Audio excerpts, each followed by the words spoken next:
Da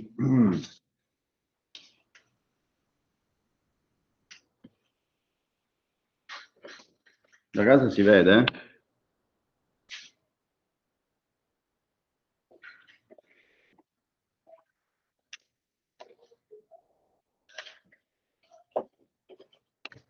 C'è qualcuno? Buongiorno, sì, sì, si vede. Ok,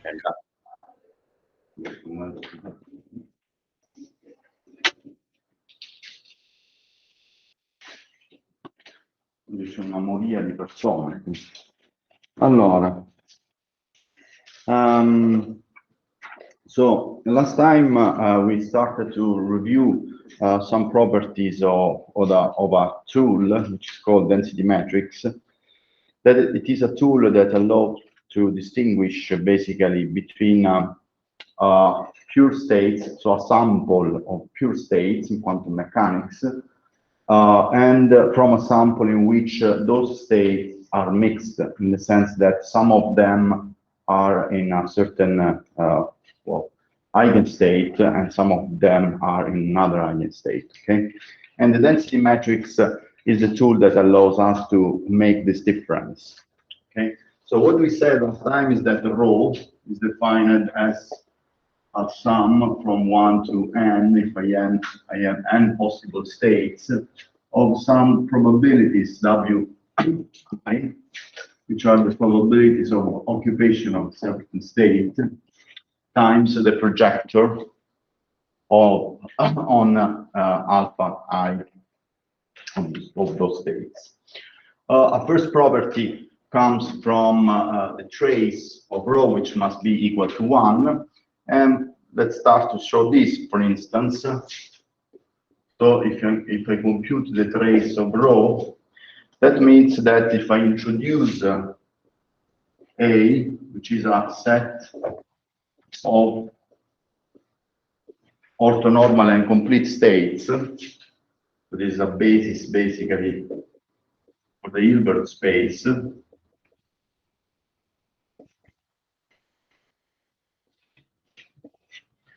And the trace of rho is the sum of this matrix, this operator, which is done in the following way. Okay. Okay, so this is the trace of this operator or this matrix.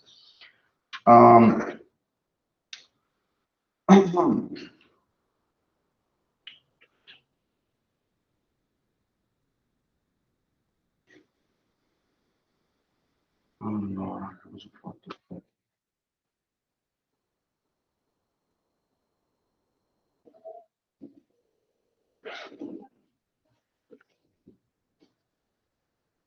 Okay.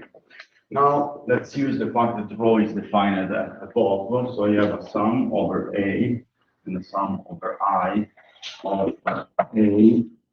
Here I have alpha I, A alpha I, and WI.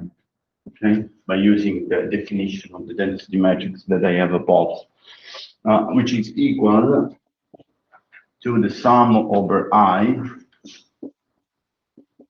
and this from 1 to n, and sum over A.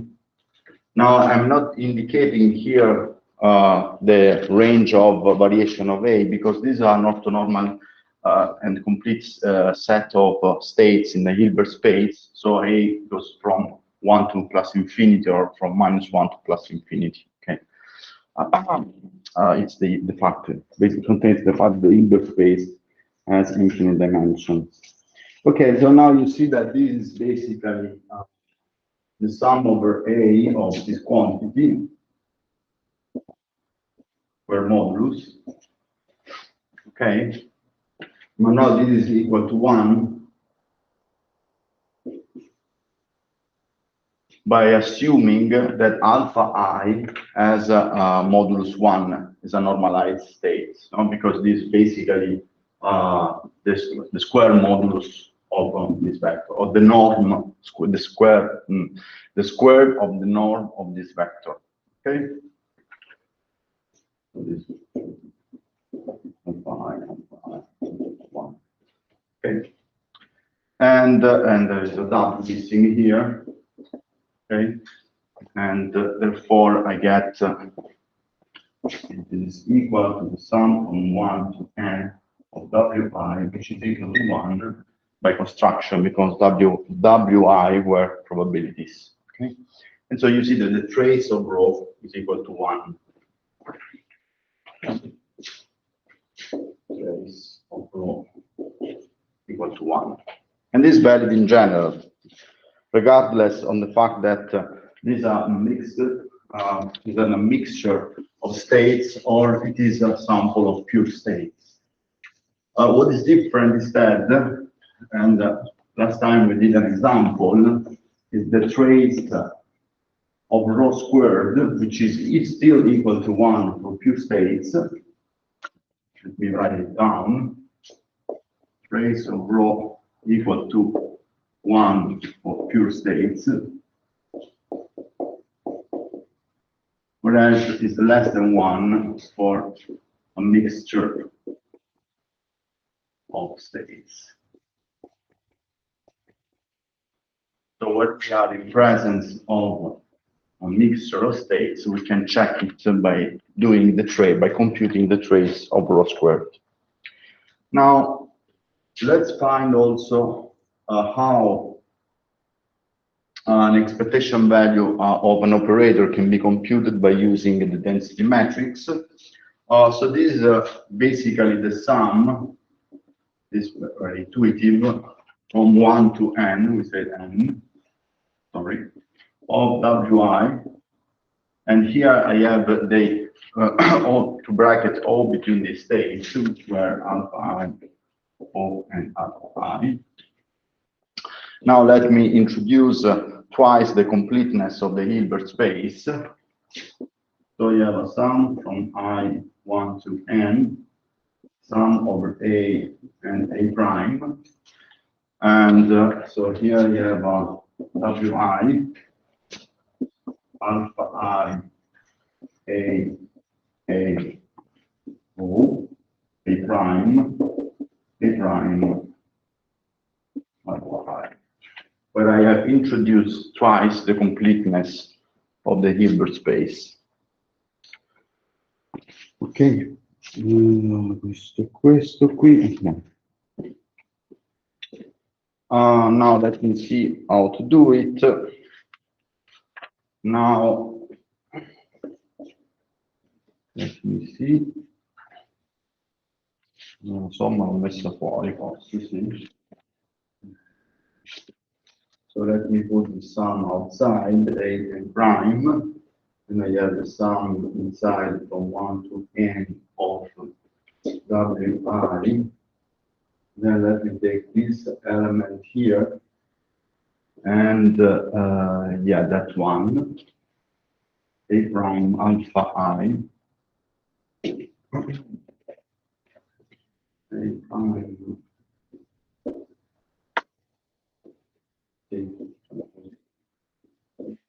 alpha I, then I have alpha I, A, and then I have this matrix element, A, O, A prime, and let me close this. Okay. Now this guy here should be the matrix element of rho between A and A prime. Okay. So this is the A prime A component of the density matrix, because I'm taking Wi alpha I, and I'm projecting over A prime and A. Okay, so this is the matrix element A prime A of the density matrix rho. And similarly, this is the matrix element O of A prime of the operator O, which is an observable in general. Okay. Now you see that this is this O is the sum over A prime of rho of A prime A times the operator A prime, which is the product of these two operators or matrices, and the normal product between row and columns, and then I'm summing over this index, which is equal, so this is nothing but the trace of rho times the observable O. Okay. So now the average of the expectation value of some observable is just the trace of the density matrix times the operator or the observable itself. Okay. So this is another property that we need to use at some point. And I need another property, which is the time derivative of density matrix.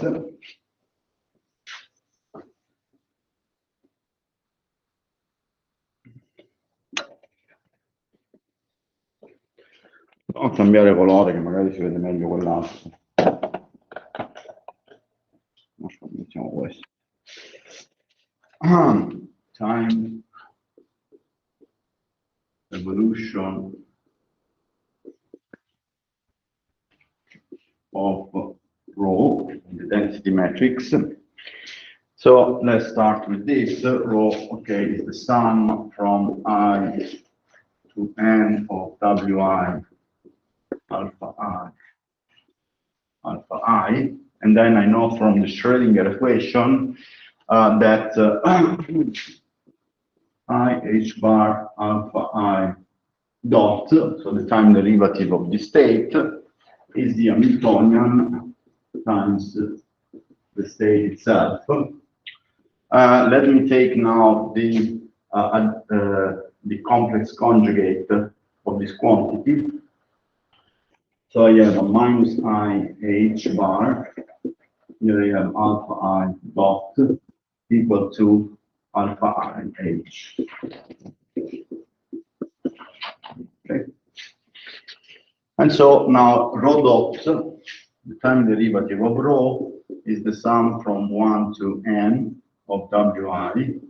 Here you have an alpha dot times alpha I plus alpha I dot. Okay. Now we just substitute these two functions, these two equations here. And so this is the sum from 1 to n of wi. Then I have here, instead of this quantity, I have a minus I h minus minus I divided by h bar times the operator, the Hamiltonian, times alpha I, again alpha I. Okay, and similarly for the other, I get that I have a plus this time, plus I divided by h bar, plus I divided by h bar, and then I have same quantity, but the operator now, the Hamiltonian, it's in the other direction. So this is alpha I, h. Okay. Now you see that basically when summing over wi, this is basically equal to minus I divided by h bar, and this is the product of the density matrix times the Hamiltonian on the left. So here you have the density matrix, and here instead let me be careful with the sign. Whereas in this case I have it goes there, I have rho times h should be this quantity, and this is the Rodot. Okay. Let me be more. Okay, so let me. Questo è il commutatore. So let me multiply by I, and so we have that I h by rho dot is equal to minus the commutator between rho and h. Should be correct. Okay. Facciamo quello di là, moltiplichiamo e quello è h rho. Ok. This is correct? No. So this is the equation for computing the temporal evolution of the density matrix. So it's very close, very similar to the Heisenberg equation for the operator, but for a sign. Here there is a minus. Instead, for the Heisenberg equation, there is a plus there. Now, this equation is important because basically it's the quantum mechanical analog of the UV equation that we saw previously for the classical statistical case. And because indeed the rho will play the role of the distribution function in the phase space that we were computing in the case of the classical statistical physics. So that's why we are interested in this density matrix, because the role played by that function will be played by the density matrix in this case. And you see from here that if rho is a function of just h, then rho dot is equal to 0, no? If rho is a function of weight, well, if rho commutes, if you want, or it's a function of h, which is the same, if rho commutes with h, then rho dot is equal to 0, which is the stationary case. What is the stationary case? Is the case in which we have equilibrium.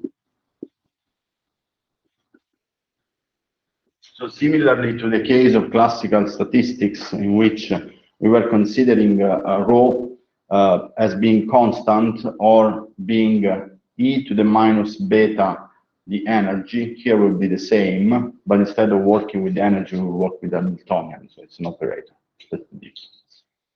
But rho dot equal to 0 means basically that the commutator of rho and h is equal to 0. Okay. To make a connection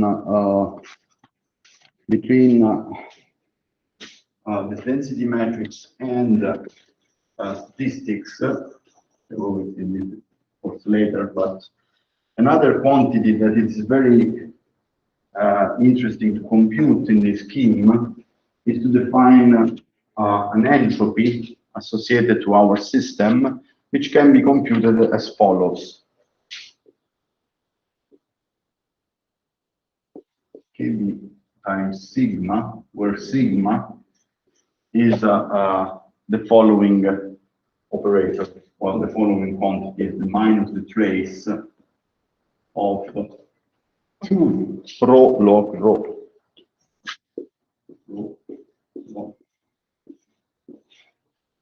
Which is very similar to the, if you remember the H theorem, where at some point we have defined the quantity that was playing the role of the entropy at equilibrium. That was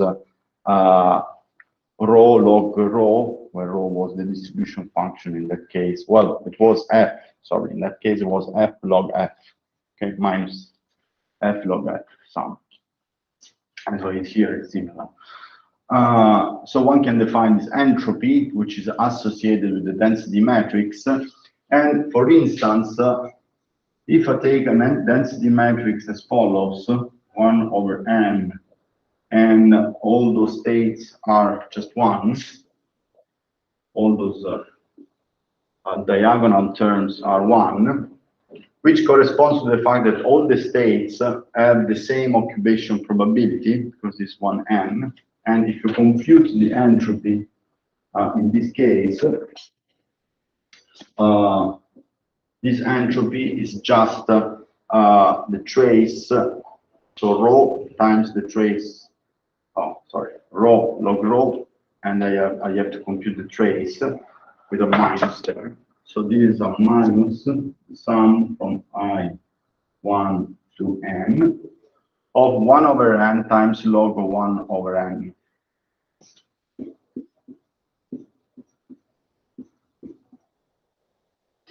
Uno su n log di 1 su n, which is equal to log n times 3 times 1. Okay. So the entropy, but for this KB, is basically the logarithm of the number of states, and is maximum, the maximum entropy that you can get, maximal entropy.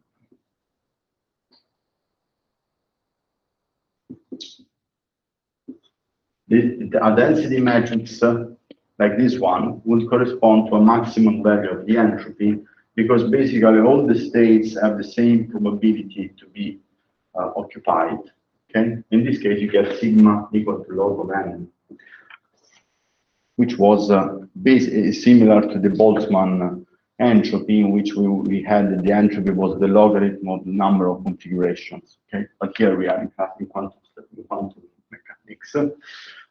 If you have instead a situation like the following, in which only one of those states have probability 1 to be occupied, and of course all the others will be 0, then you will get, by using the same formula, the trace. So you get 1 times the log of 1, which is 0. So in this case, the entropy is 0.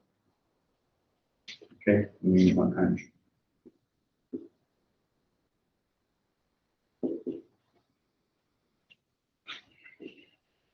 This situation corresponds to a mixture of pure states. So, a mixture, sorry, a sample of pure states.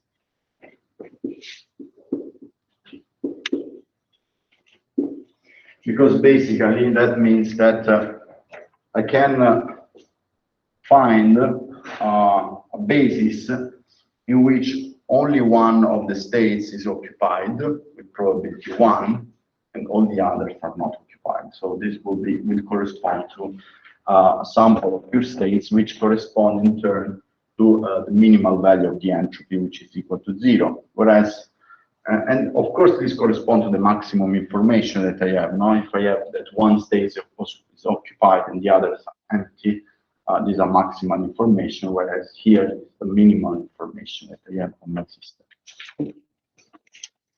Now, let me come back to our problem. The problem was to introduce the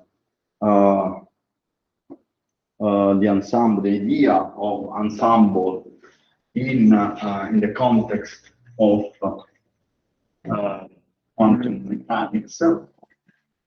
Now, here, in principle, I should discuss the case of microcanonical ensemble, canonical ensemble, and canonical, but I will start from the case of the canonical ensemble for a reason that maybe it could be a little bit philosophical, but not that much, in the sense that the microcanonical ensemble was the situation in which the system is completely isolated, so, and I have a fixed number of particles, fixed energy, and fixed volume.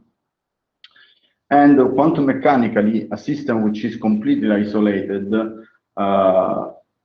is like the cat of Schrödinger in the box before any observation. So I have no idea on which state the cat is. Okay. So the microcanonical construction in this context is a little bit sketchy, in the sense it's not, from my personal point of view, it's not very clear how to construct it, because if I do not observe a system in quantum mechanics, the system has not a definite state, is not in an eigenstate in principle. So let me start already with the case of the canonical ensemble instead, in which case we have our system, which is in contact with a thermal reservoir. There are degrees of freedom associated with my system and degrees of freedom which are associated with the reservoir. And for our system, so the system under study,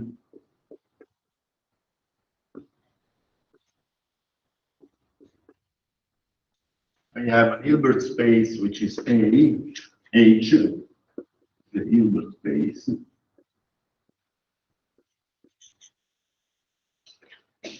No colore. Rosso. And vediamo dove l'ho messo. Suppose that I have phi n of Q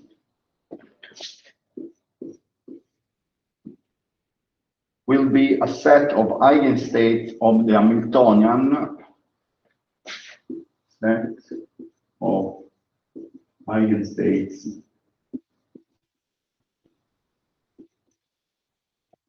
of the Hamiltonian of my system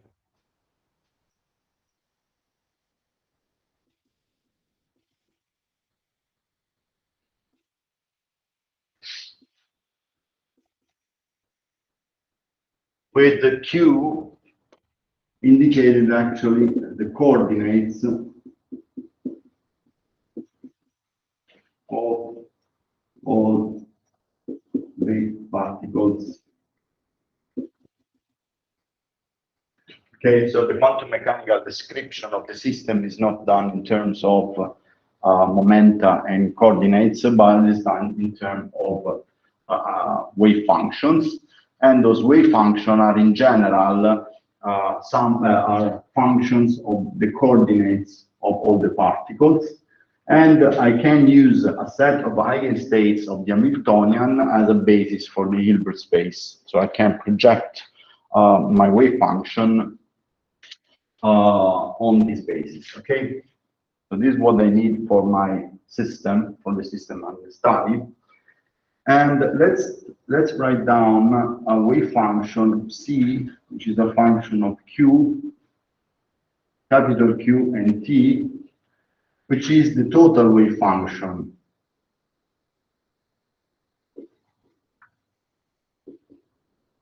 Which means system plus reservoir. And I'm thinking here about the canonical situation, canonical ensemble.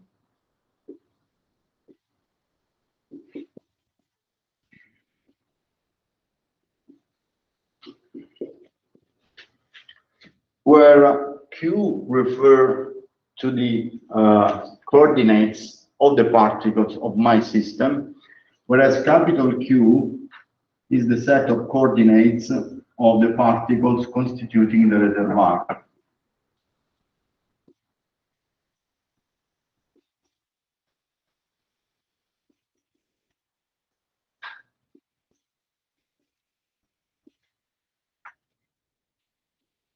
Okay. So in principle, I have a wave function, C, that depends on time, on the coordinates of my system, and the coordinates of all the particles of the reservoir. Now, of course, I can, if I consider the system and the reservoir together, basically it is in a pure state. And here we are back to the cat of Schrödinger. And nothing to do in the sense that this would correspond to a case in which I have nothing to say about the system, okay? I have nothing to say about the total system, which means subsystem S plus a reservoir. It's just in a wave function C. Of course, this is a little bit tricky to understand because that would mean also that the macroscopic state can be in a superposition of states. Okay, but I will not enter in this discussion too much. Basically, what we will do now is to integrate and making a time average over the coordinates of the reservoir, similarly to the case of the classical quantum, the classical statistics, in which at some point we ask ourselves, which is the probability for my system to occupy a certain volume of the phase space, regardless of what the reservoir is doing. And here we will do a similar thing in the sense we are going to integrate over the coordinates of the reservoir, and we are going to make a time average because observables are always some sort of time average, as we said at the beginning. Okay. In any case, okay, forse cancello qui.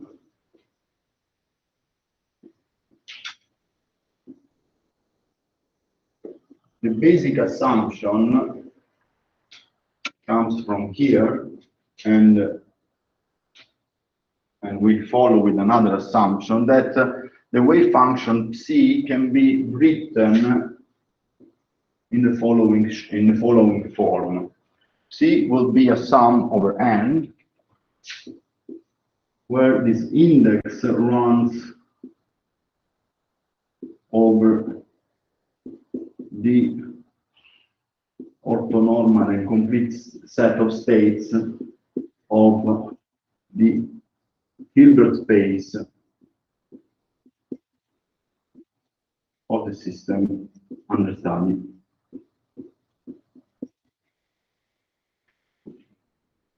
And will be a sum over some in which I have some Fourier coefficients Cn, which are functions of Q and T.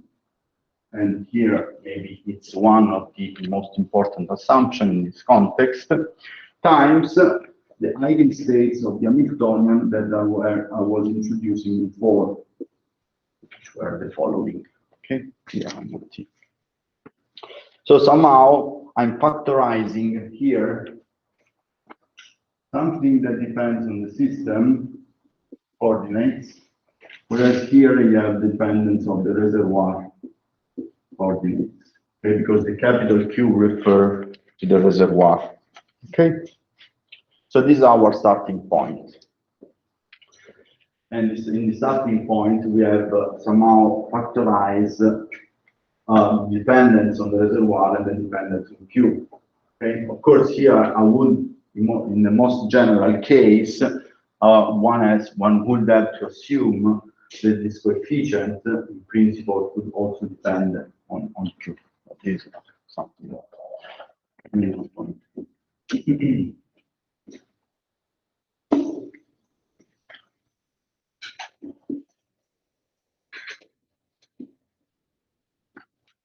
Now let's work a little bit the normalization.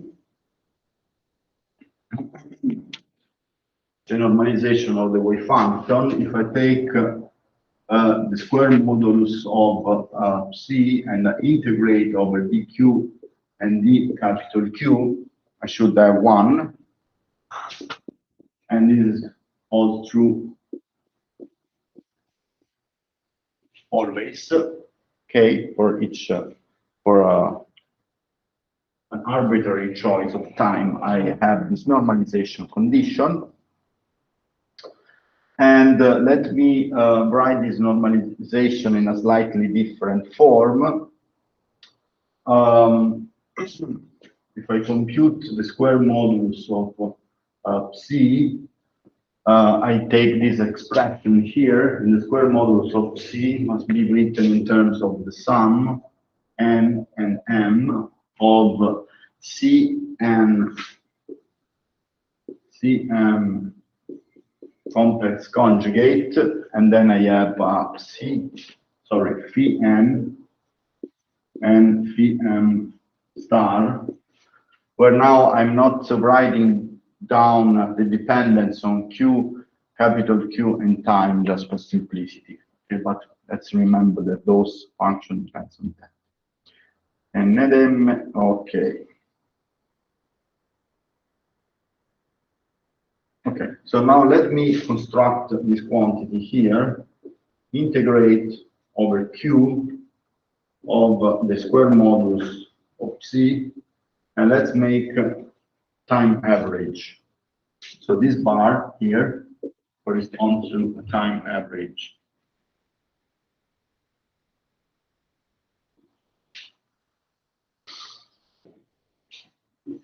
This is equal to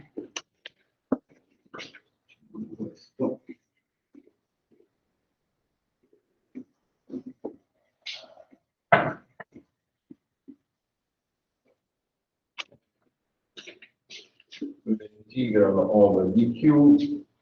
Then I have a time average here, and then c bar squared, c squared is written there. So it's the sum n and m of cn complex conjugate,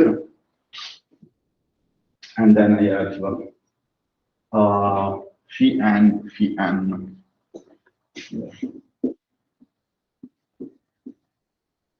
So,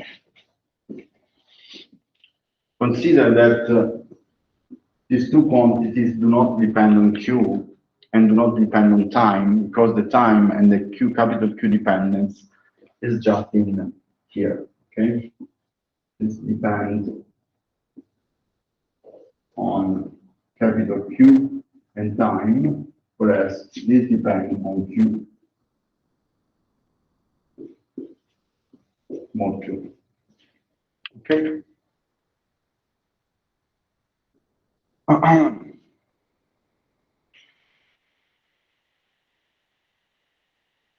Now, the basic assumption under this construction is the following. Assumption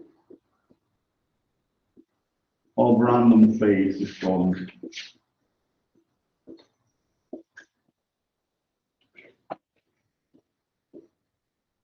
Which is the following. The assumption is that if I do the integral and time average dq of Cn Cm,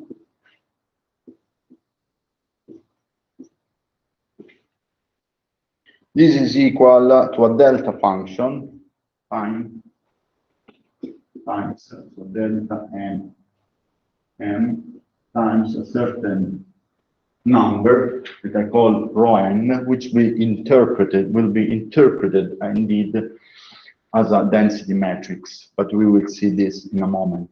Okay, so this is the assumption of random phase, and I will justify or make some argument in favor of this assumption later. But basically, it means that whatever depends on the coordinates of the reservoir, if I integrate over them and I time average, then I just get a sort of diagonal form of this structure here, which n and m must be equal, otherwise I get 0. Okay, I will justify this later. But let me go on for a moment. So if I make this assumption, what we have here is just then the sum over n, because I get the sum over n and m with a delta will become just the sum over n of using this. This will be equal to sum over n of rho n times the square modulus of the. Okay, it will become rho n Tn square modulus. Okay, because this guy provides me a delta and m, and the sum will survive just one sum. The coefficients are rho n, and then I have Tn squared. Okay. Let's remove this.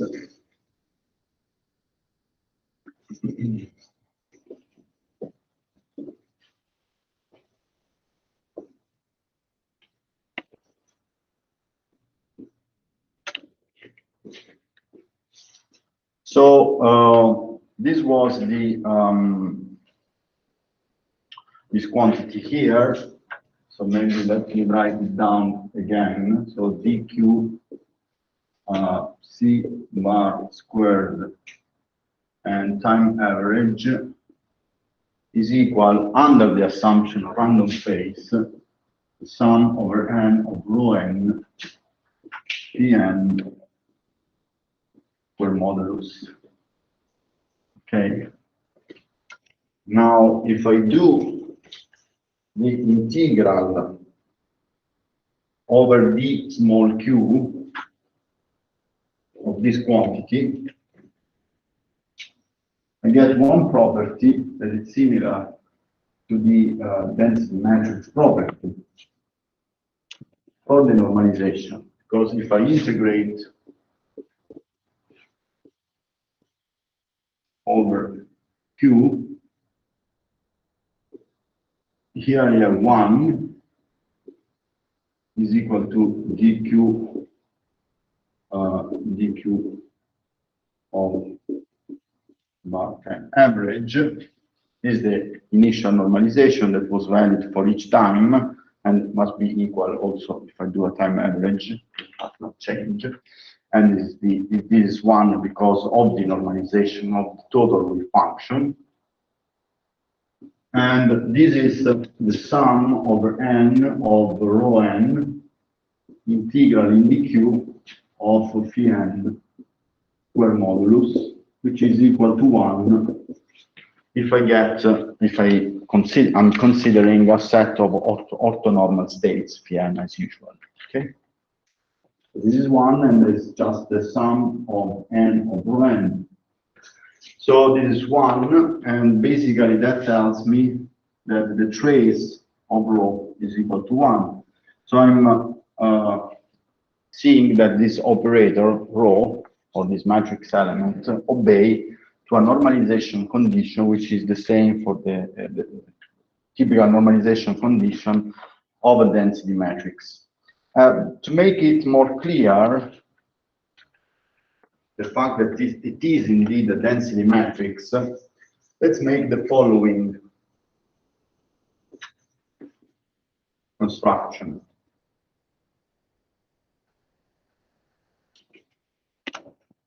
If I consider this projector, where C is the wave function of the system plus the reservoir, and now this is equal to the sum over n and m, what I've written before, of Cn complex conjugate. And here I have the eigenstates of the Miltonian, so Pn, like this. Hopla. Now I haven't done anything up to this moment. Let me just observe that if I consider this already the density matrix of the whole system. Okay.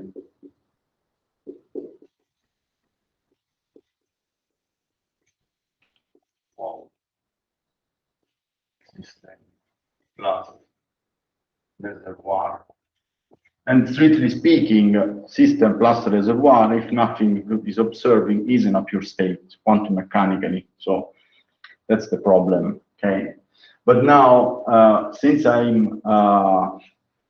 want to observe actually what happens to my system, regardless of the reservoir states, I will do the following. So as before, we will integrate over d capital Q, and we will do a time average.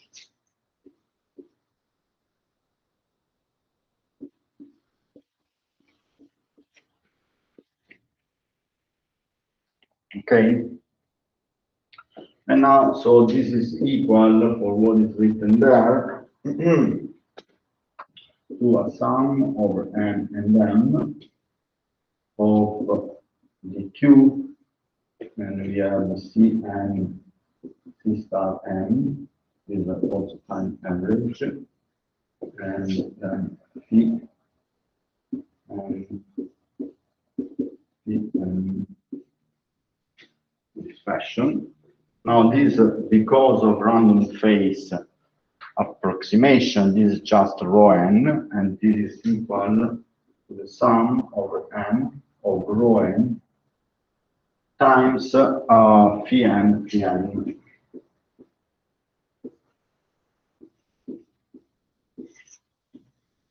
Okay.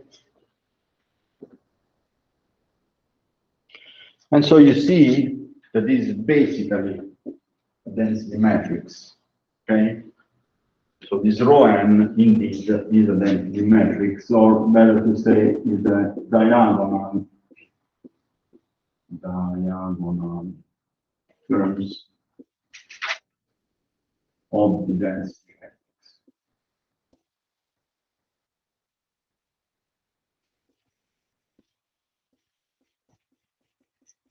So if you want, those numbers here corresponds to the Wi that we introduced before for the density matrix. Okay, so this Wi introduced before.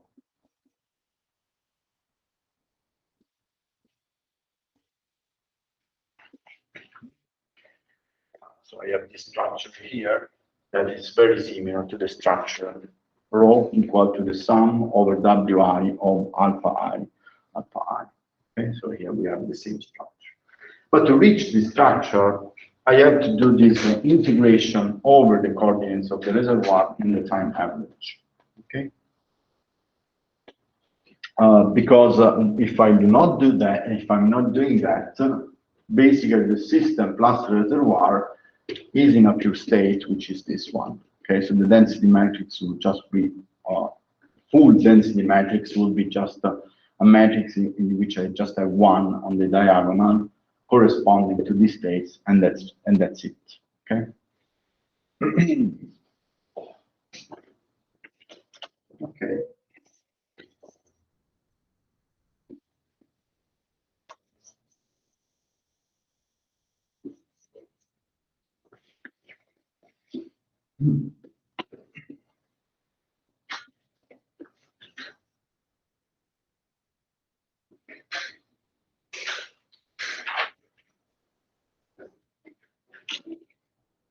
So it's basically the procedure of integrating over the reservoir state in the median time average that provides me a density matrix for my subsystem. Okay, let me come back now to this. I think one was this. Why? Well, at least to justify the random phase. Well, at some point we have written the square modulus of C as the sum from M of C star M, which is a function of Q and T. Then we have Cn is a function of Q and T. And then we have the wave functions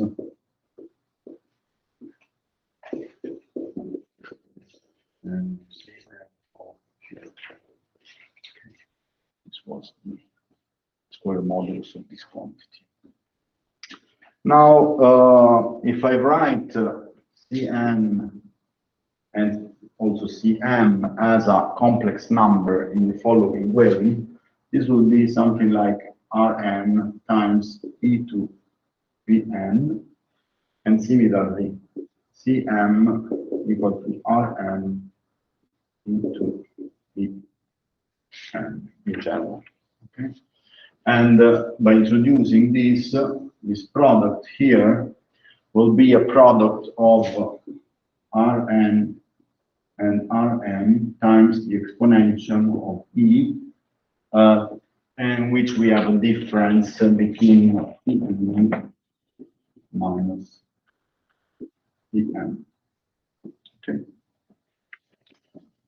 And well, when doing the integral over dq in the time average, basically what one is assuming is a random phase approximation, which means that in general, those phases, phi n and phi m, will depend on q and time, but when integrating over them and making it a time average, basically all these oscillations cancels to with each other, okay? So the random phase means that since phi n and phi m are random, when integrating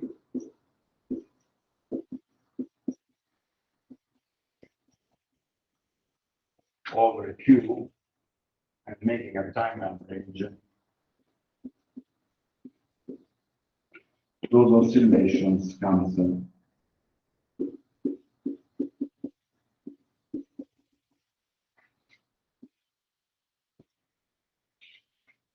Okay, so this phase encodes the possibility of having interference, basically, in quantum mechanics. So basically, what is behind the random phase is that I have no interference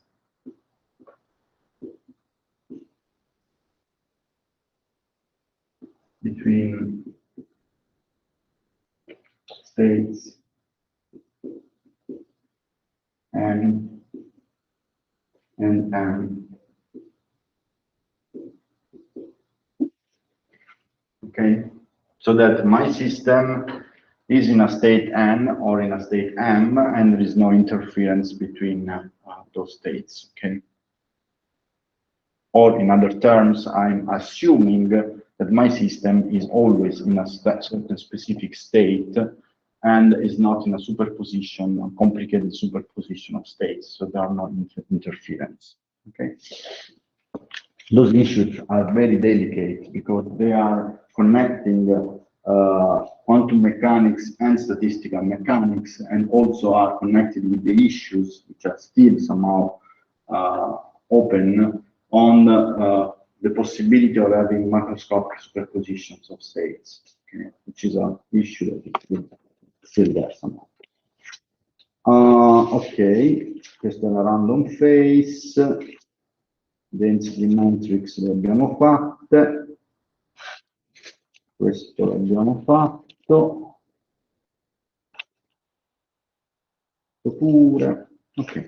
So now, since we have said that these coefficients rho are basically the elements of a density matrix, now the last point is to introduce the density matrix in the canonical ensemble.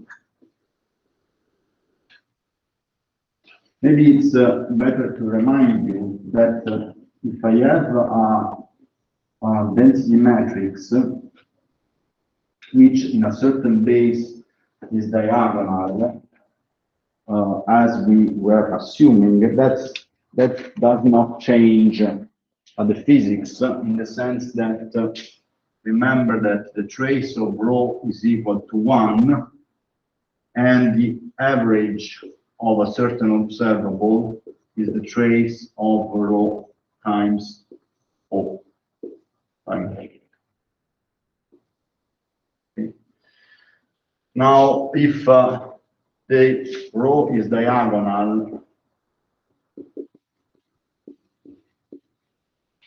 in a certain basis, of course, it's very easy to compute those quantities. The traces are just basically the sum of the diagonal form, no? But it is easy. But if I have a situation in which rho is not diagonal, it doesn't change anything, in the sense that when doing the trace, so if I change the basis, or if you want orthonormal and complete set, rho will change with in the following way, with a certain matrix B, that will be a unitary transformation, unitary operator. And rho will change as all the matrices in the following way, no? This will be rho prime if you want, if I change basis with a unitary operator. Okay? But the traces are always the same because there is this properties that if I do the trace of AB is equal to the trace of BA. And therefore, if I do now the trace of rho prime, this is the trace of B rho B minus 1, which is equal also to the trace of B minus 1, B minus 1, B rho, which is equal to the trace of rho. Okay? And similarly for the expectation value of O does not depend on the basis, of course. Not depend on choice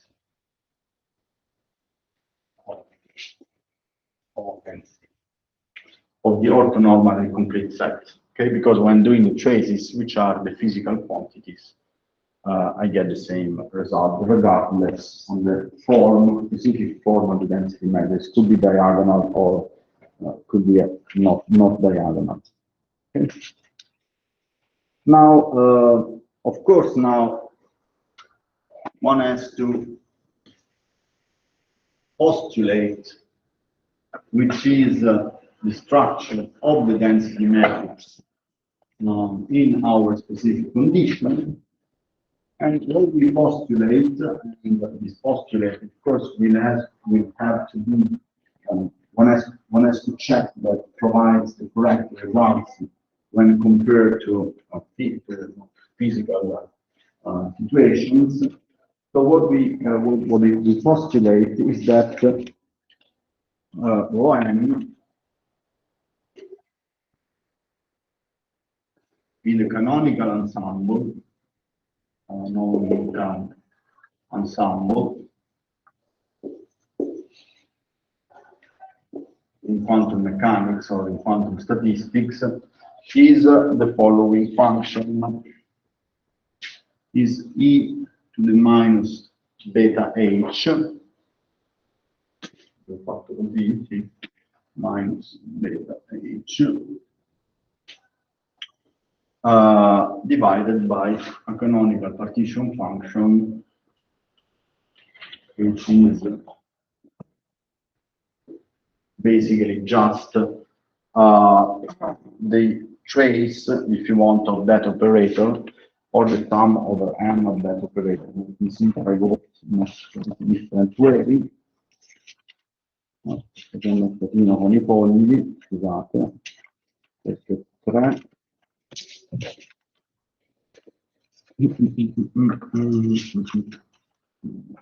4. 5.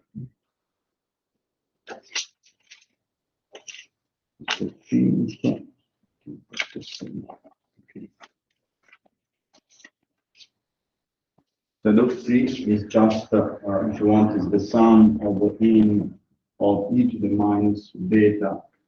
Well,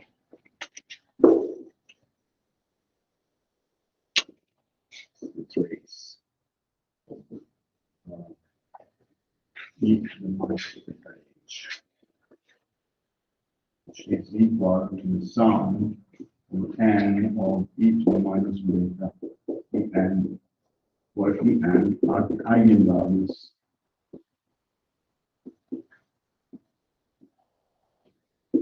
of the eigenvalue h. Okay. So n here runs over the states belonging to the system of the orthonormal and complete state that describes the Hilbert space. Okay? And this is rho being so describing rho as an operator, and I do not have n. Or if I just want to single out the diagonal elements, then is e to the minus beta en divided by the canonical partition function. Okay. So the structure that we are assuming, okay, is postulated, if you want to, postulated, is just the same as in the classical case. Notice that if I do the commutator of rho and h, since rho, apart from this function, which is a scalar function, is a function of the Hamiltonian, the commutator is equal to 0. Because rho, as an operator, is a function of the Hamiltonian operator, as you see here. And therefore, the commutator is equal to 0, and that implies the rho dot is equal to 0 by using the equation of the time evolution of the density matrix. Okay? So this means that we are stationary.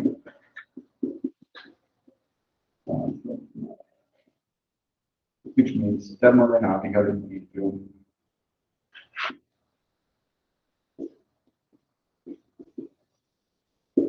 Okay. So all this part, basically, it's a little bit formal part that makes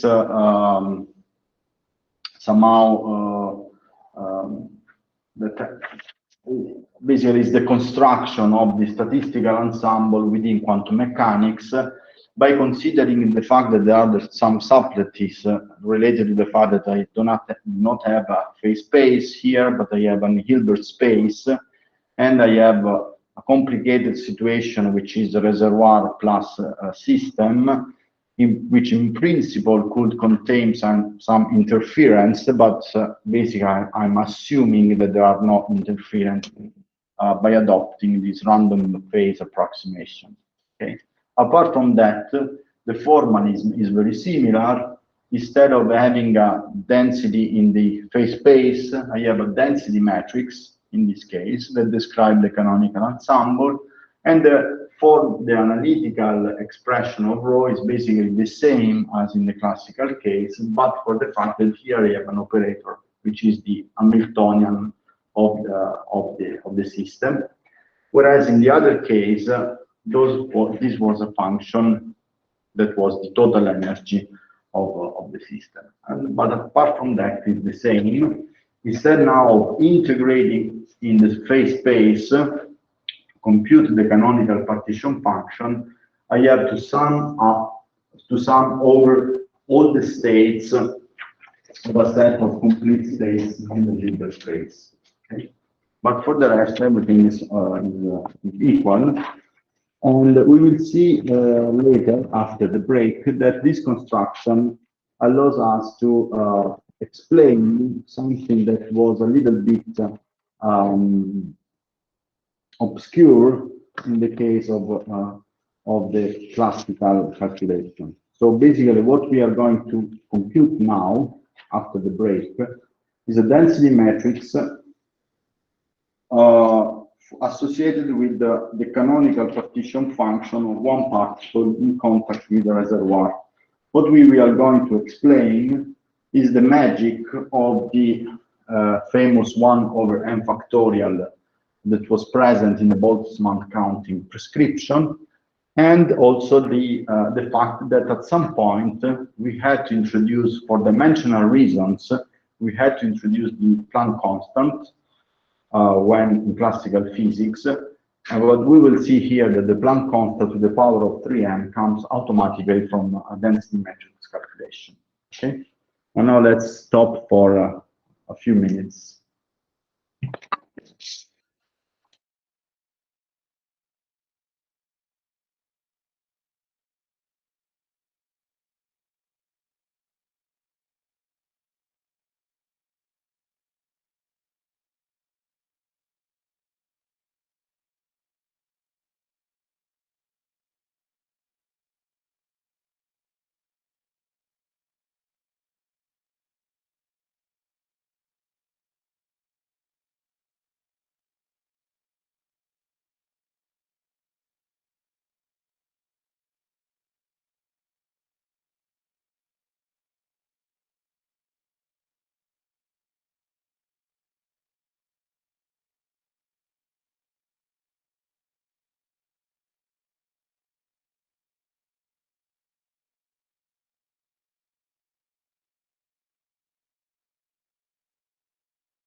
Okay, so now, as I said before, we want to try to explain or to justify the correction, the quantum correction that we were forced to use in the case of classical case, starting from quantum statistical mechanics.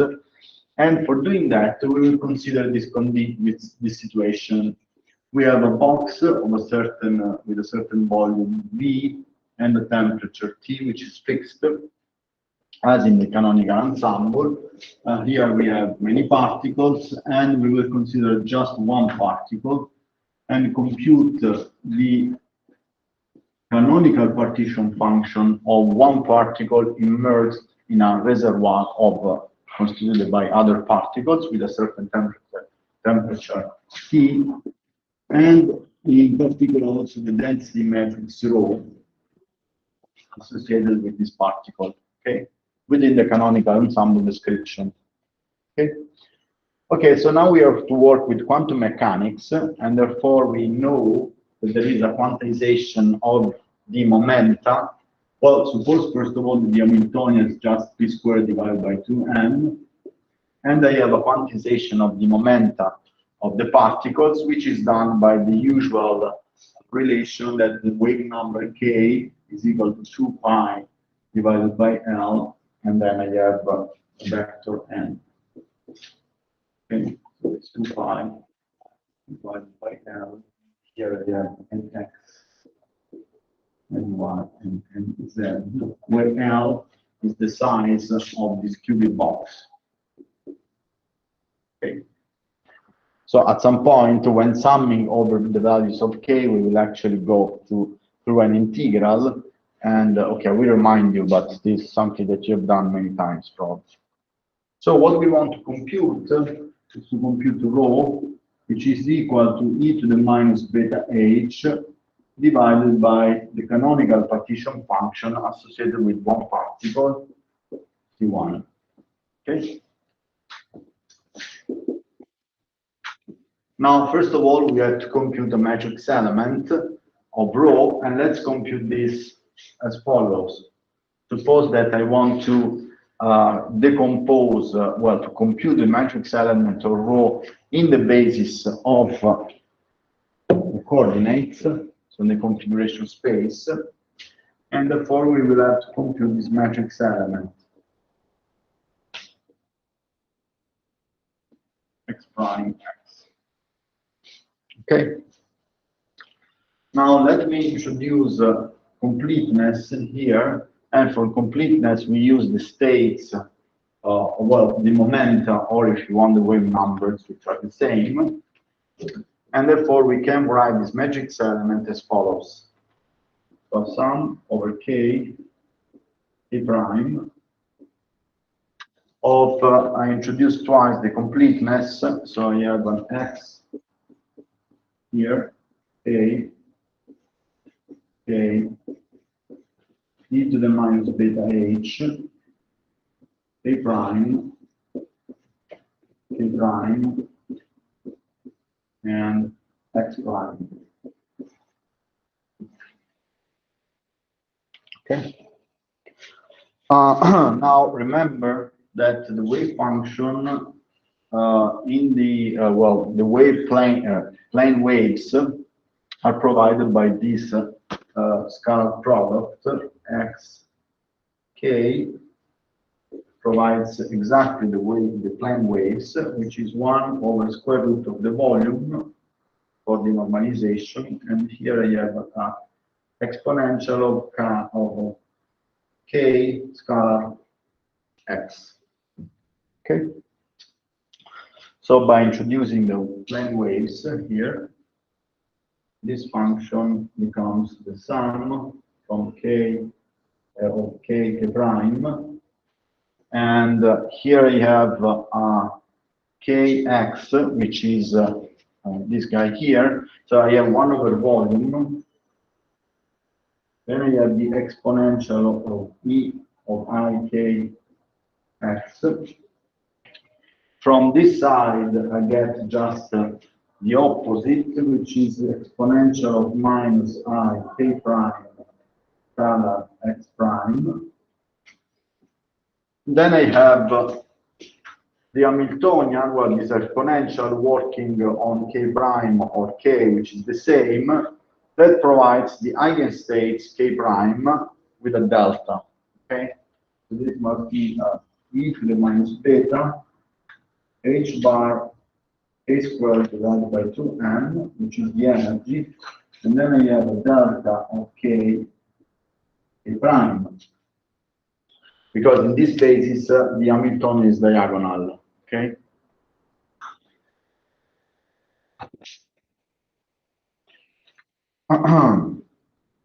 So when having by using the delta, the sum actually reduces to just one sum, and I get the following.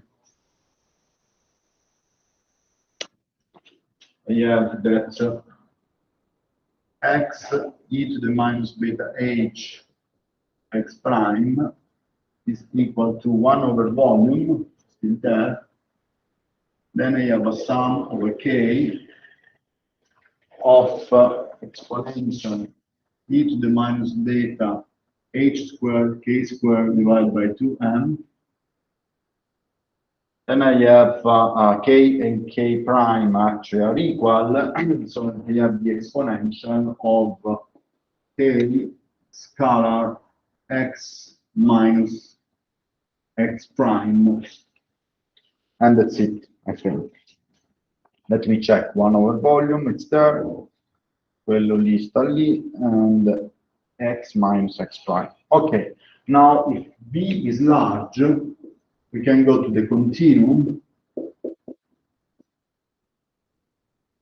and instead of making a sum over k, we do an integral, as usual. The sum translates into an integral over decay times density of states, no? So this is something that you have done probably many times. When doing the sum or doing an integral, this becomes the integral of ho messo d3, no, decay directly, the vector. Then I have d divided by 2 pi cubed. Are you familiar with this? You have seen many times, probably, right? Is it okay for you? So that basically means that I have to integrate over the volume, but dk times b divided by 2 pi 3 to the power 3 provides this is a density, okay? And so I have the volume times the density that provides the number, well, divided by the density. So this dk is the volume in the space k, and times the density provides the number of states. Yeah. If you want, if I make this plot, maybe this is more clear. It was counting the number of states in kx, ky, kz. Okay. If you have doubts, we can try to derive it again. Anyway, the sum becomes this integral, and therefore, since I have a b and a b here that simplifies, then I have a 2 pi cubed outside, and integral of the decay of what is inside. So it's exponential of minus beta h squared k squared divided by 2m, and exponential of I k scalar x minus x prime.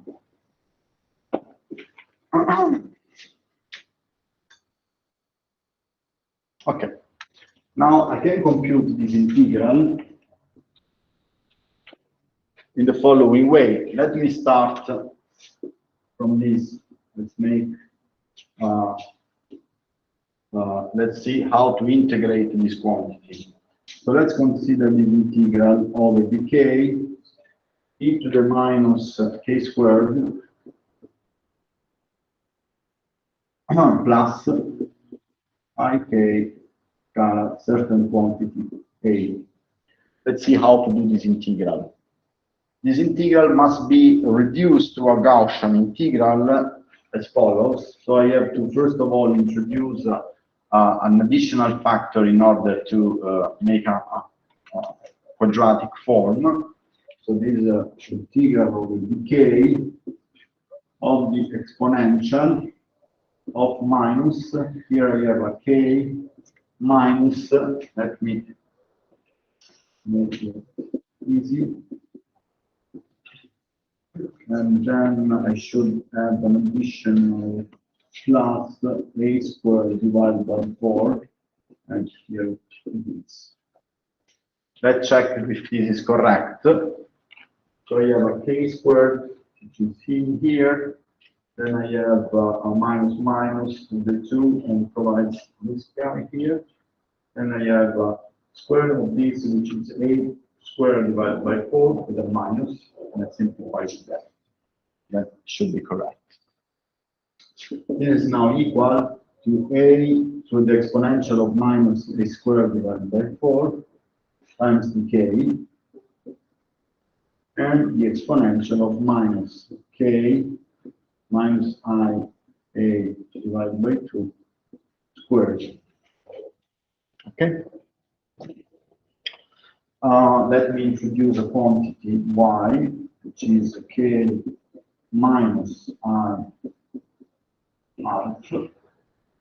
The Jacobian of this transformation is equal to 1, and basically this becomes e to the minus a squared divided by 4 integral over dy of the exponential of minus y squared.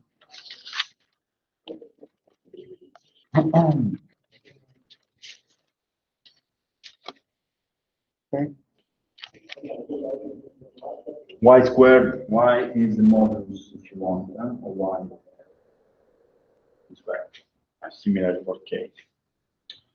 Okay, so now this can be done. This is e to the minus a squared divided by 4. Here I have a 4 pi. And then I have an integral over dy of y squared e to the minus y squared.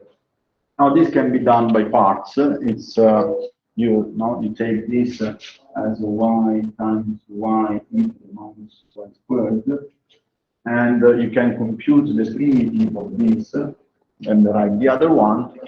And okay, you do the calculation, and you basically get the following, which is the exponential e to the minus a squared divided by 4, and then there is a factor of pi to the 3/2 if you do the calculation, okay, of this integral by parts. Okay. So we will use this trick. So this structure here provides this result.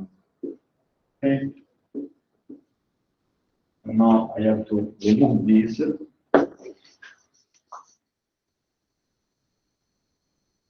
So can I remove it so that I can continue?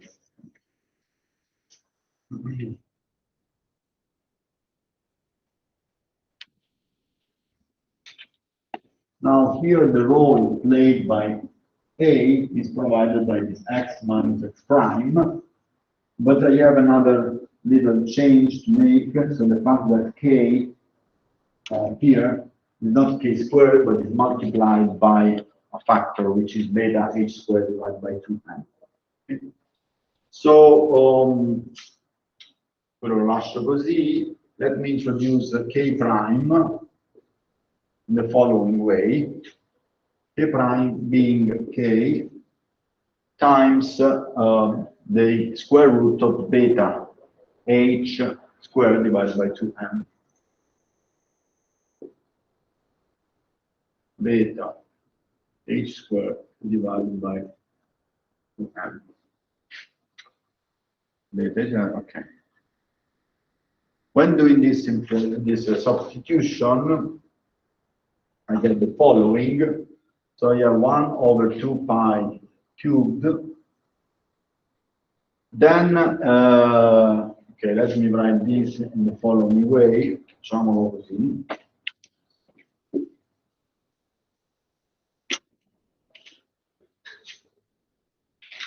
here you have an integral over dk prime of the exponential of minus k prime squared, which is introduced exactly for that purpose.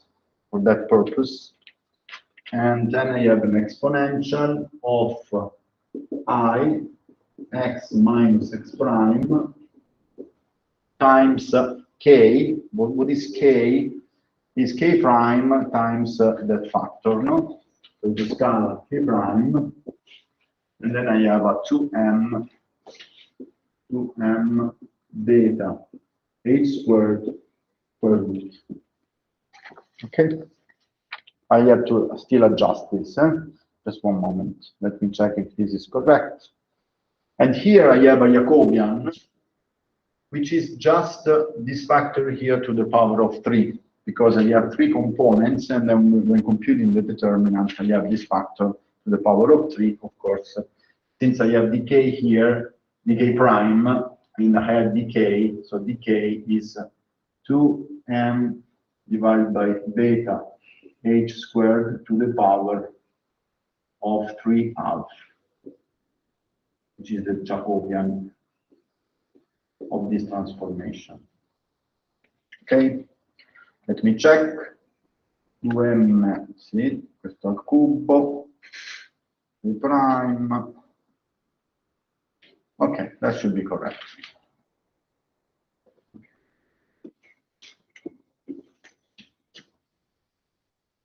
So let me work out a little bit this expression here. 2m divided by beta h squared to the power, so square root, and then to the power of 3. Now, this is the square root of 2m. Then I have a kbt from beta, and here I have a h Planck constant squared times a 2 pi squared at the numerator. And everything is to the power of 3. 2m kbt, quello lì, okay, vabbè. Now from this I can recognize de Broglie wavelength. So let me put this the following way, 2 pi here. And this factor here is just the Broglie wavelength, but I have left 4 pi to the power square root and then to the power of 3. Okay, so this is 1 over lambda cubed. Ok, facciamolo così. So it's 2 pi m kbt divided by h squared square root and power of 3. 2 pi m kbt, sì. And then there should be left 2 square root of pi to the power of 3. Okay. Let me check if this is correct. C'avevo un 2, sì, 2 per 2 4, radice 2 al cubo. Ok, and then I have a pi which is left, which is to the power of 3/2, and that should be correct. Okay. And now this is equal to 8 pi to the power of 3/2, and here I have lambda cubed, which was the thermal de Broglie wavelength. Okay. Good. So now I can do this integral because now I have that here there is a 1 divided by 2 pi cubed. This structure here is just this 8 pi to the power of 3/2 lambda cubed. So this is 8 pi to the 3/2 divided by lambda cubed. And then I have to do this integral here that has the same structure of the integral that we did before. And this is equal by considering the previous structure. questo è il cancellino. Qua.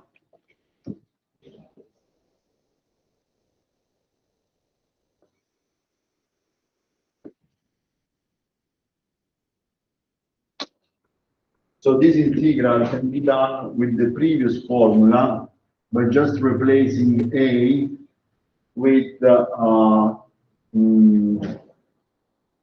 x minus x prime times this quantity. X minus x prime times this quantity here, which is 2m divided by beta h squared.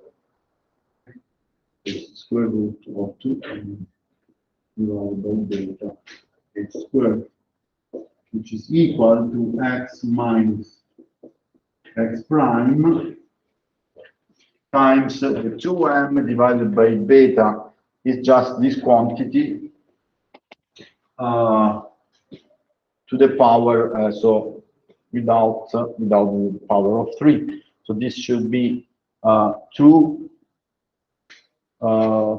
pi, and then I have a lambda, and then I have a 2. Fatemi guardare un attimo. So this should be just the square root without the 3, so 2 square root of pi, 2 square root of pi, and then I have a lambda in the following.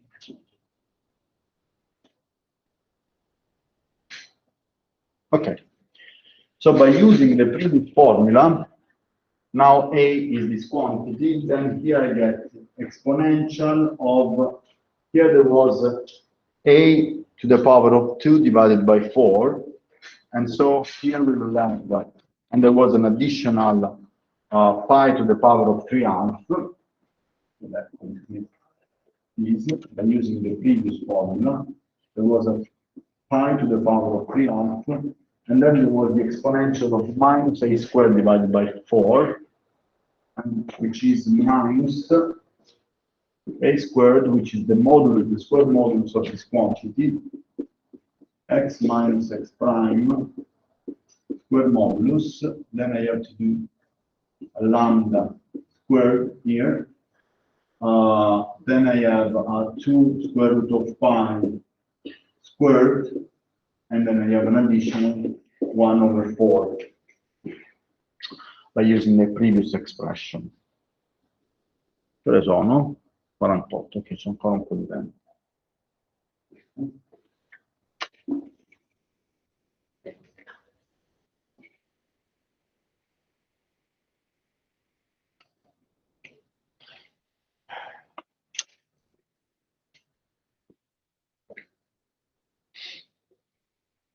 Okay, so now I can conclude saying that x e to the minus beta a x prime is provided by the following formula. So 8 and 8 simplifies, the pi goes away, then I have 1/lambda cubed, and I have the exponential of minus x prime modulus squared divided by 2 lambda squared, and here I have a 2 pi. The reason for which I have 2 and 2, I'm not simplifying that, is for the counting that will be, we will find this later, okay? But let me write this in the following way. Okay, so this is the matrix element. Now I can compute the canonical partition function associated with just one particle, because this is in this basis we have chosen to decompose, so to make the representation of the density matrix in the coordinate space, and therefore for the canonical partition function we have to trace over F. So this quantity here is just the trace of e to the minus beta h, and in this basis we have chosen the coordinates to make our calculations, the trace corresponds to the integral over dx of x, the operator e to the minus beta h,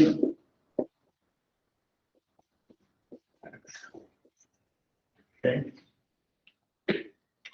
And you see that here, since this is the general formula, if I put x equal to x prime, I just have 1 over lambda cubed, and then a volume, so it does not depend on x, and then I get a volume. Okay? So this is equal to the volume divided by the lambda cubed. And this is the canonical partition function associated with one particle in quantum mechanics. And the rho, which was e to the minus beta h divided by z of C1, is equal to, in this basis, in this representation, in coordinates,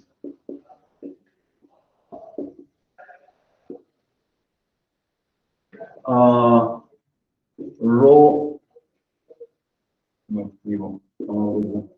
x rho x prime to provide the matrix element, and not just the operator, is this function here divided by the normalization. So there is a lambda cubed that cancels, and so I get just 1 over volume, 1 over the volume, and then I have the exponential. So the exponential of minus x prime modulus squared divided by 2 lambda squared and 2 pi here. Okay. So this is the full calculation for the canonical partition function in quantum mechanics for one particle, which has just the kinetic term in the column 52. We can already notice something. Well, one thing is the following, that consider this function here, the density matrix. Now, the diagonal terms, if I just take x rho x, is just 1 over v, which is the probability of finding a particle in a certain position of space, which is 1 over the volume, as it should be. Okay. In classical case. Okay. So 1 over v is the probability to find the particle in a certain volume if you have a uniform distribution. No, it is the density if you want. It's one particle divided by the volume, as the classical case. But consider that here, differently from the classical case, I have a matrix element, and so non-diagonal terms, which are different from 0, that comes from this exponential, and this comes from the fact that here particles are not point-like particles, but they are described by a wave function, and indeed, these are sort of Gaussian,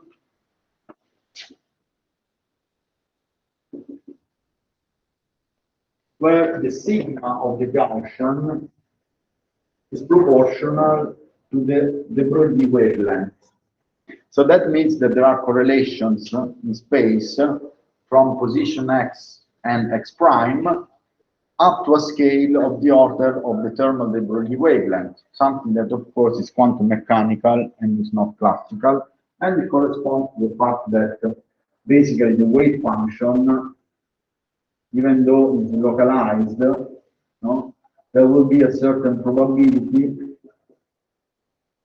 that x prime are correlated somehow. Okay, the particle is not in a point; it occupies, if you want, a volume. Okay, which is of the size of the lambda, as the typical size of lambda.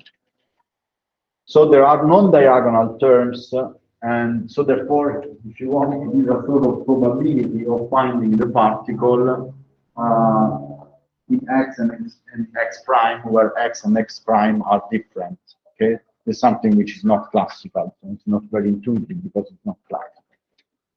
But consider the fact that in any case, in the classical, so when temperature goes to infinity, when the temperature goes to infinity, the lambda also the lambda goes to 0 because lambda goes to 0, and in such a case, this is 0. Okay. In this case, the non-diagonal term of the density matrix going to 0 very rapidly, because there is an exponential. Okay, so e to the minus certain quantity divided by 0. So they are exponentially suppressed, and therefore we recover the classical situation, which of course there is no meaning of asking if the particle what is a non-diagonal probability like this one. Okay, whereas in the quantum mechanical version there are non-diagonal terms. Okay.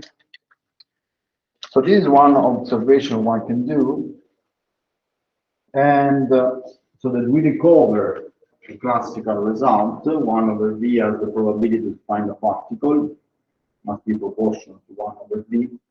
We have some correlation which are quantum mechanical, but maybe the most important thing to observe here is the fact that the canonical partition function for one particle has the structure of v divided by lambda to the power of 3. So now, if I would naively say that particles are independent, even in quantum mechanics, particles are independent,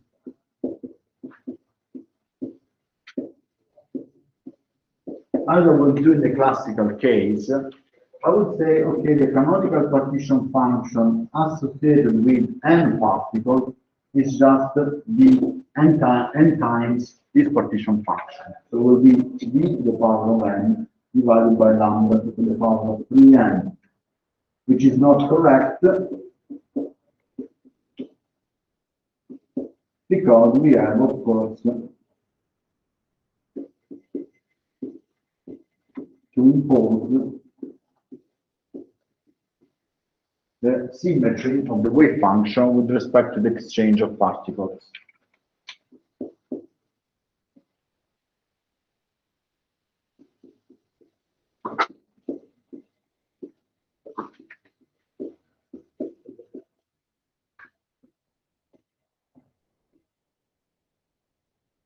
There are correlations in quantum mechanics between particles, even without interaction. So I cannot do this. And indeed, there will be this famous 1 over n factorial. But you already observed here that the structure somehow becomes really the same, in the sense that the canonical partition function in the classical case that we have computed was v to the power of n, lambda to the power of 3n, and then there was an additional 1 over n factorial that we will explain last time. But it's important here to observe that lambda is proportional to h, and therefore the canonical partition function for one particle in quantum mechanics is proportional to 1 divided by h to the power of 3. And then if I will have n particles, apart from these corrections, the normalization 1 to the power of n will be, well, the Cn, the Z of C, the canonical partition function for n particles will scale as 1 over h to the power of 3n.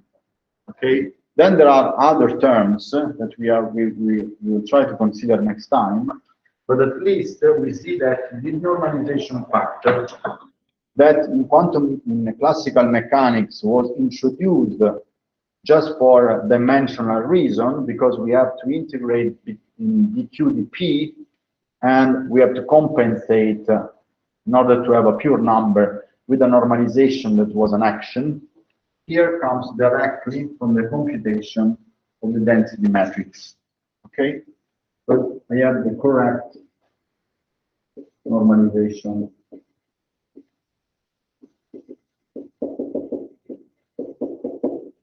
Okay, that now comes directly from the density matrix. So we will see next time how to justify the 1 divided by n factorial of the Boltzmann function within quantum mechanics. And let me stop here because it's 11. Sorry for that.